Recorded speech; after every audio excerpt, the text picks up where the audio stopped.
UPSC civil सेवा परीक्षा 2020 का फाइनल रिजल्ट शुक्रवार को जारी किया गया है। मध्य प्रदेश के लिए गौरव की बात यह है कि राजधानी भोपाल के शुभम अग्रवाल ने भी अपने परिवार का ही नहीं बल्कि पूरे प्रदेश का नाम रोशन किया है। इस मौके पर डिजियाना मीडिया ग्रुप के विशेष संवाददाता शरद व्यास ने शुभम अग्रवाल से खास चर्चा की। यूपीएससी 2020 का रिजल्ट आ चुका है। इस रिजल्ट ने पूरे देश भर में कुछ लोगों को जरूर निराश किया हो क्योंकि उनका नंबर नहीं आया, लेकिन मध्य प्रदेश के लिए खास बात इसलिए है क्योंकि मध्य प्रदेश के युवाओं ने इस रिजल्ट्स में अपना परचम लहरा दिया है। इस वक्त हमारे साथ मौजूद है शुभम अग्रवाल, जिनकी 153 रैंक उनकी लगी है। वो इस वक्त हमारे साथ मौजूद है, उनसे चर्चा करेंगे। शुभम, सबसे पहले तो न्यूज़ वर्ल्ड और डिजियाना ग्रुप की तरफ से आपको बहुत बहुत बधाई। Thank you so much. मैं आपसे यही जानना चाहूँगा कि कैसा लग रहा है। पहले तो यही सवाल होता है क्योंकि हर एक स्टूडेंट जब कॉम्पिटिटिव एग्जाम देता है तो संघर्ष बहुत होता है, लेकिन जब वो उसे पास कर लेता है तो उसकी एक अलग फीलिंग होती है। कैसा लग रहा है? बहुत अच्छा लग रहा है। कल बहुत सारे इमोशंस थे, बहुत सारे ब्लेसिंग्स थे जो कि बहुत अच्छे से निकले। जी, पूरा मैं शेड्यूल के बारे में, एक्सपीरियंस के बारे में, क्योंकि बहुत टफ एग्ज़ाम होती है ये, इसके लिए बहुत संघर्ष करना होता है, तो एक्सपीरियंस में जानना चाहूँगा till start to end right now, कितना आपका एक्सपीरियंस है, कैसा रहा पूरी तरीके से? एक्सपीरियंस बहुत अच्छा था। इन 6 साल में मैंने बहुत कुछ सीखा एज अ पर्सन एग्ज़ाम से रिलेटेड। और मैंने इस एग्ज़ाम में सीखा कि पेशेंस बहुत ज़्यादा इम्पॉर्टेंट है, क्योंकि बहुत से अप्स एंड डाउन्स आते हैं, फैमिली से दूर रहना पड़ता है, एग्ज़ाम बहुत अलग होता है, लेकिन फाइनली अगर आप पेशेंट हैं, परसिवरेंट हैं, तो फिर हो सकता है। कोई भी कर सकता है, मैं कर सकता हूँ, कोई भी कर सकता है। शुभम, 12th में 10th में कैसे हुआ करते थे? और क्योंकि ये सबसे पहला सवाल आता है, क्योंकि जब भी मम्मी पापा की इच्छा होती है कि 10th 12th अच्छा कर ले तो उसके बाद लड़का जो है बहुत अच्छा निकल जाता है, तो 10th 12th में कैसा था? अच्छा था, ओके स्टूडेंट, 85 अराउंड परसेंटेज थे। किस तरह का सब्जेक्ट ले रखे थे? मेरा कॉमर्स था 11th में, commerce with maths. Commerce with maths था। अमूमन देखने में आता है कि जब इस तरह की यूपीएससी की जो एग्ज़ाम्स होती है और इसके लिए एक आपको बहुत टाइट शेड्यूल बनाना पड़ता है स्टडी का, किस तरह से स्टडी करते थे, किन चीज़ों का सेक्रीफाइस आपने किया इस दौरान? शेड्यूल डेफिनेटली टाइट था। मेरा मॉर्निंग शेड्यूल होता था, 8 o'clock उठता था, फिर जिम मेरा रेगुलर होता था ताकि मैं उसको हटाऊँ नहीं। फिर डेफिनेटली पूरे दिन की पढ़ाई थी, बीच में लंच था, डिनर था और थोड़ा वॉक करने जाता था, बट ओवरऑल पढ़ाई का ही रहता था दिन भर। यानी फिटनेस को लेकर शुरू से नज़र बना रखी थी कि फिटनेस पे ध्यान रखें क्योंकि मुझे आईपीएस बनना है। इत्तेफाक से हो गया, बट क्योंकि उतना सिटिंग से आपका बॉडी बहुत ख़राब हो जाती है, बैक एक ये वो, तो मुझे लगता था हमेशा कि जिम करूँगा तो थोड़ा बेटर रहेगा। पूरे देश भर में जैसे इतने, आप आईपीएस को आपने पहले भी देखा होगा, रोल मॉडल के रूप में भी आपने कई लोगों को देखा होगा। मैं जानना चाहूँगा ऐसा कोई रोल मॉडल आपकी नज़र में रहा है कि यार मुझे एक आईपीएस क्यों बनना है, क्यों यूपीएससी करना है? क्योंकि जनरली लोग आईएम आईटी को प्रेफर करते हैं, डॉक्टर को प्रेफर करते हैं, लेकिन आईपीएस आईएएस के लिए कड़ी मेहनत होती है, इसलिए लोग पहले ही थोड़ा डर जाते हैं। आपके दिमाग में ऐसा क्या था कि मुझे आईपीएस ही बनना है या आईएएस ही बनना है? जी, मैं हमेशा से ही, जैसे मेरे फादर और मदर का बहुत इन्फ्लुएंस था इस पे, क्योंकि मैं हमेशा से, पापा मम्मी, कंपनी ऐसी थी कि मुझे हमेशा सीखने को मिलता था कि नहीं, एक ऐसी भी पोस्ट होती है जिससे आप कुछ कर सकते हो, बहुत लोगों के लिए कुछ कर सकते हो और आपको सैलरी भी अच्छी मिलती है, तो दोनों अच्छे बैलेंस हो जाते हैं। तो मैंने कहा इससे बेटर जॉब मुझे नहीं हो सकती कोई। बीच में कोरोना काल आया, एक लंबा समय रहा, पूरा स्ट्रेस से भरा था, पूरे देश नहीं पूरे विश्व के लिए। उस समय को कैसे निकाला इस परीक्षा के दौरान, क्योंकि इसकी तैयारी आप तब भी कर रहे होंगे, कैसे समय निकला ये? उस टाइम मैं भोपाल में था एंड आई थिंक मेरा सबसे स्ट्रॉन्ग सपोर्ट मेरा फैमिली है।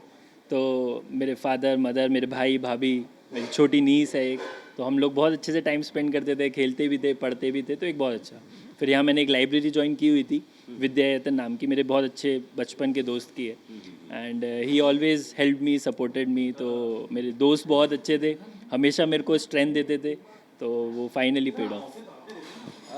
आप जब बाहर रहे 7 साल, मम्मी को पापा को कितना मिस किया और पापा के डांट को मम्मी के खाने को कितना मिस किया? बिल्कुल बहुत मिस किया, क्योंकि वहाँ पे टिफ़िन का खाना मतलब भगवान भरोसे होता था, तो मुझे बहुत मिस होता था, लेकिन वो एक पैशन था अंदर से कि नहीं कोई बात नहीं, एक दिन पापा मम्मी के चेहरे की खुशी के लिए मैं ये सेक्रीफाइस कर सकता हूँ। पापा की डांट को कितना मिस किया? बिल्कुल मिस किया, क्योंकि जब तक घर वाले डांटते नहीं है तो आप सीखते नहीं हो चीज़ें, तो वो डेफिनेटली उन्हें बहुत मिस किया। जो न्यू कमर्स हैं, जो अब कॉम्पिटिटिव एग्ज़ाम देते हैं, अमूमन लोग क्या होता है कि जब एग्ज़ाम देते हैं तो बीच में वो टेंशन इतना होता है कि वो छोड़ दे, ड्रॉप कर देते हैं। कुछ लोग उसको नहीं पार कर पाते हैं और उसका स्ट्रेस के कारण वो कुछ दूसरे कदम भी उठाते हैं। कोई ऐसा मैसेज, कोई ऐसा गुरु मंत्र जो आपने अपने इस पूरे काल में अपनाया हो, जो देना चाहते हो आप जो आने वाले न्यू कमर्स हैं? यही कहूँगा कि हर अटेम्प्ट से सीखें। हर अटेम्प्ट में कुछ गलतियाँ होती हैं, कुछ आपको इम्प्रूवमेंट्स करने होते हैं। मैंने हर अटेम्प्ट में कुछ सीखा था और उसी सीख के कारण धीरे धीरे धीरे मैं खुद को अपग्रेड कर पाया। और उसके बाद काम माइंडेड रहिए, क्योंकि ये एग्ज़ाम आपकी स्ट्रेस बहुत टेस्ट करता है। लाइक मैंने इंटरव्यू जब लास्ट ईयर दिया था, तो लास्ट ईयर और इस ईयर के इंटरव्यू में फ़र्क ही ये था कि पेशेंस, क्योंकि मुझे समझ आ गया था कि मैं नर्वस हो गया था और मैं रह गया। तो मैं वो पेशेंस बहुत इंपॉर्टेंट है। तो ये दो बात कहूँगा, सेल्फ इम्प्रूवमेंट एंड पेशेंस।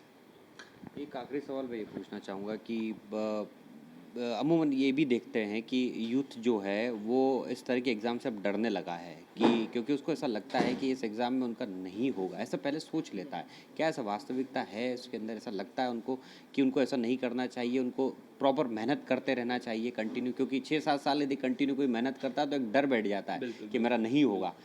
और एक और सवाल इसमें ये भी जुड़ा है, आपके क्या लक्ष्य रहेंगे जिस दिन आप ज्वाइनिंग करेंगे? तो क्या लक्ष्य है एक वर्दी पहनने के बाद कि मैं क्या करूँगा, समाज के लिए मेरी क्या जिम्मेदारियाँ रहेंगी? पहली बात, जो लोग हताश हो जाते हैं उनके लिए मैं यही कहूँगा कि खुद पे विश्वास रखिए। अगर मैं कर सकता हूँ तो कोई भी कर सकता है। इतना अगर हार्ड वर्क कर सकते हैं आप, और खुद में विश्वास रखिए, क्योंकि आदमी जल्दी बहुत खो देता है नर्व। लेकिन बिल्कुल शांत रहिए, विश्वास रखिए, एक दिन बिल्कुल बनेंगे। और वर्दी का एक अपना वो होता है, आई होप मैं उसका live up to their expectation कर सकूं, और मैं ट्राई करूंगा कि जो भी मुझसे बन पड़ेगा अच्छे से अच्छा कर सकूं। ठीक है, हमारे साथ इस वक्त शुभम की माताजी भी हैं, जो आज उनके लिए गर्व का भी विषय है, क्योंकि उन्होंने एक ऐसे बच्चे को जन्म दिया है जो अब आने वाले समय में देश की, समाज की सेवा भी करेगा। ज्योति अग्रवाल जी मौजूद है हमारे साथ, साथ ही साथ हमारे साथ गणेश अग्रवाल जी मौजूद है, उनसे भी चर्चा करेंगे कि गिरीश अग्रवाल जी भी किस तरीके से आप देख रहे हैं इस खुशी को। इजहार में चाहूँगा कि आपके चेहरे से तो दिखाई दे रहा है, लेकिन शब्दों में किस तरह से पिरो रहे हैं आप इस खुशी को? मैं हमेशा यही सोचती थी कि मेरे बच्चे अपना डिसीजन खुद लें, और बच्चों ने बल्कि खुद सेल्फ होकर ही अपने सारे डिसीजन लिए हैं। इसका शुरू से ही एम था कि मेरे को यूपीएससी क्रैक करना है, तो हमारा तो बस सपोर्ट रहा, हमारी यही कोशिश रही कि ये कभी नर्वस नहीं हो और हमेशा आगे बढ़े। और अब ये ईश्वर ने ये दिन दिखाया, तो हम यही चाहते हैं कि ये अच्छा, बहुत अच्छा काम करे लोगों के लिए, लोगों की भलाई के लिए, जो भी इससे बन सके बहुत बढ़िया से बढ़िया अपना काम। मम्मी, जब स्कूल में बच्चा पढ़ता है तो अमूमन मम्मी जो होती है बड़ा चिल्लाती हैं छोटी छोटी बातों पर कि पढ़ाई करो, टाइम पर उठो। टाइम पर उठने का तो अमूमन पापा बोलते हैं, लेकिन मम्मी चिल्लाती बहुत है। तो क्या इस दौरान भी चिल्लाया आपने? मेरे को अपने तीनों बच्चों ने इस चीज़ में परेशान नहीं किया। मैंने शुरू से उनको स्टडी की आदत डाली, तो मुझे कभी नहीं कहना पड़ा कि तुम पढ़ने बैठो। उन्होंने अपने हिसाब से एंजॉय भी किया, पढ़ाई भी की, और मुझे भी हेल्प करते थे। मैंने भी अभी 18 में ही एमएड किया है, तो उसमें बच्चों का पूरा सपोर्ट था कि मम्मी आप करिए जो करना है। शुभम के पिताजी भी इस वक्त हमारे साथ मौजूद हैं। पिता की महत्वपूर्ण भूमिका होती है, कठोर ज़रूर होते हैं, लेकिन कठोर होने के साथ साथ वो उस तरह का गाइड भी देते हैं कि उसे क्या करना है। मैं आपसे जानना चाहूँगा सर, खुशी तो मुझे आपके चेहरे से दिखाई दे रही, लेकिन फिर भी मैं आपसे जानना चाहूँगा कि कैसा लग रहा है, कैसा अनुभव है एक आईपीएस का पिता कहलाने में? मेरे को बहुत अच्छा लग रहा है। कल शाम से मैं बहुत खुश हूँ।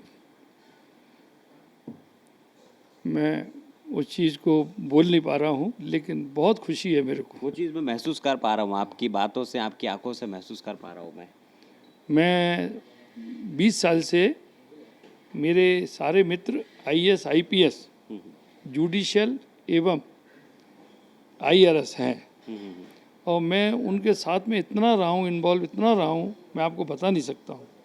और बेटा हमारा ये कहता था, पापा आप इतने लोगों के साथ रहते हो, मेरे को भी कुछ बनना है। उसको एक दिल में, दिमाग में एक बहुत बड़ी वो थी कि मेरे को, पापा आपके इतना सर्कल है तो मेरे को भी कुछ बनना है और मेरे को कुछ करना है जी। पैसे से नहीं करना है, मेरे को कोई पोस्ट लेकर के कुछ करना है, ईमानदारी से करना है, समाज के लिए कुछ, समाज के लिए करना है, परिवार के लिए करना है, समाज के लिए करना है, यार दोस्तों के लिए करना है। वो इसकी बहुत बड़ी धारणा है। वो पापा को ये देखता है, पापा लोगों के मतलब बिगर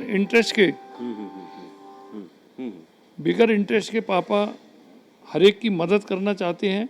उसके एक दिमाग में बहुत बड़ा वो था सपना। और आज से नहीं, मैं भोपाल आए हुए मेरे 20 साल हो गए। मैं डबरा का रहने वाला हूँ और मैंने यही देखा कि कुछ करना है।